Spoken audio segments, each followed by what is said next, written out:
Baik, Assalamualaikum warahmatullahi wabarakatuh. Perkenalkan, nama saya Reza Rifki.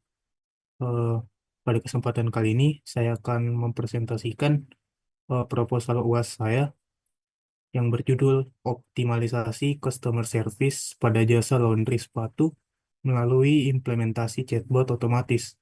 Studi kasus OneLasus. Eh, di sini kenapa saya mengambil studi kasus OneLasus? Karena ini usaha sampingan saya, Pak. Eh, Siapa tahu Maki cuci sepatu bisa hubungi Mas saja. Baik, selanjutnya eh, di sini latar belakang layanan laundry sepatu dan tas mengalami pertumbuhan pesat di perkotaan seiring perubahan gaya hidup, di mana sepatu dan tas menjadi bagian penting dari penampilan. eh, Terus komunikasi manual via WhatsApp seringkali menjadi kendala dalam pelayanan pelanggan, menyebabkan respon lambat, pesan tertumpuk, dan kurangnya informasi status pesanan yang jelas. Pelanggan menginginkan layanan yang cepat, praktis, dan informatif. Oleh karena itu, diusulkan pengembangan website layanan pelanggan berbasis chatbot untuk meningkatkan efisiensi komunikasi, mempercepat respon, dan memberikan informasi yang lebih baik kepada pelanggan. Selanjutnya, visi dan misi. Visi menjadi pelopor transformasi digital dalam layanan laundry sepatu melalui teknologi chatbot. Dan misinya itu yang pertama mendorong inovasi teknologi untuk meningkatkan efisiensi layanan pelanggan UMKM. Yang kedua meningkatkan daya saing pelaku usaha lokal melalui digitalisasi. Terus yang ketiga memberikan kontribusi positif pada sosial dan ekonomi melalui peningkatan profesionalisme dan loyalitas pelanggan. Selanjutnya analisis SWOT. Yang pertama strength.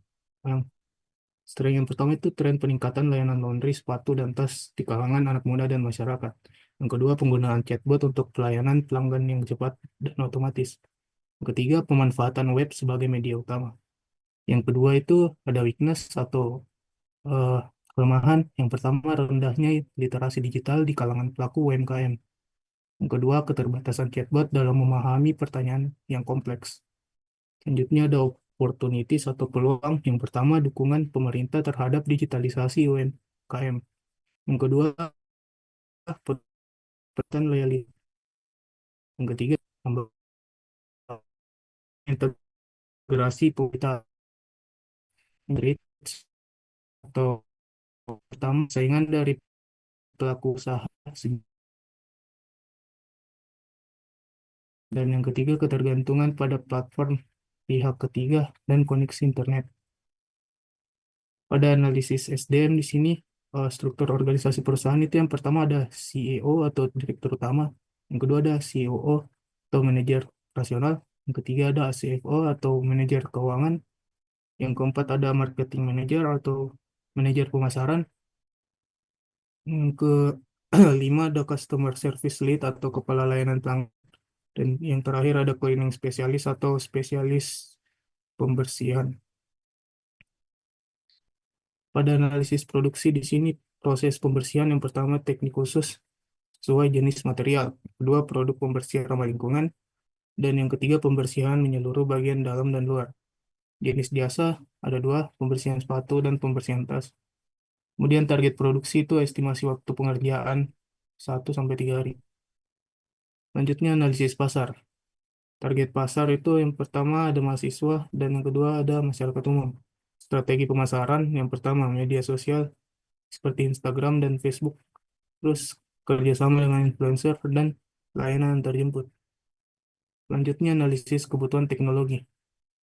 Yang pertama chatbot berbasis web. Hardware yang digunakan adalah komputer atau laptop dan server hosting. Selanjutnya pada softwarenya itu platform chatbot seperti Dialogflow, Tidio, Chatful, dan WordPress. Dan selain itu digunakan juga dashboard manajemen chatbot. Selanjutnya koneksi internet stabil dan hosting website yang andal. Pada keamanan data digunakan HTTPS, firewall, dan kontrol akses admin. Estimasi biaya awal itu diperkirakan 1.200.000 sampai dengan 3 juta. Selanjutnya manajemen proyek dan tahap implementasi. timeline proyek. Pada minggu pertama sampai kedua itu dilakukan studi kebutuhan pengguna dan analisis sistem existing. Pada minggu ketiga sampai keempat dilakukan desain alur chatbot dan prototyping UI UX. Pada minggu kelima sampai keenam dilakukan pengembangan chatbot. Pada minggu ketujuh sampai ke-8 dilakukan uji coba sistem internal dan perbaikan bug. Pada minggu ke-9 sampai ke-10 dilakukan implementasi terbatas seperti beta testing pada pelanggan terpilih. Pada minggu terakhir, yaitu minggu 11 sampai 12, dilakukan evaluasi pelatihan admin dan peluncuran resmi. Metode yang digunakan di sini Scrum atau Agile, eh, yaitu pengembangan iteratif dan incremental. Siklus kerjanya itu sprint. Selanjutnya, analisis risiko dan mitigasi. Pada risiko teknis, seperti ketidakcocokan sistem atau gangguan API, mitigasinya itu yaitu uji coba secara menyeluruh dan eh, tim teknis siap siaga. Selanjutnya risiko keuangan seperti pembengkakan biaya atau keterlambatan dana. Mitigasinya itu yaitu perencanaan anggaran realistis dan pemantauan keuangan. Selanjutnya pada risiko SDM yaitu kurangnya keterampilan atau resistensi perubahan. Mitigasinya itu yaitu pelatihan dan dokumentasi. Baik, kesimpulannya itu di sini secara keseluruhan implementasi chatbot otomatis dipandang sebagai solusi yang optimal untuk meningkatkan efisiensi layanan pada pelanggan. Diharapkan bahwa sistem ini akan memberikan manfaat berupa pengurangan beban operasional, percepatan respon terhadap pelanggan, serta peningkatan kepuasan dan loyalitas mereka. Lebih jauh lagi, implementasi chatbot ini dianggap sebagai langkah awal yang penting dalam proses digitalisasi layanan yang lebih luas. Mungkin sekian, Pak. Saya tutup dengan Assalamualaikum warahmatullahi wabarakatuh.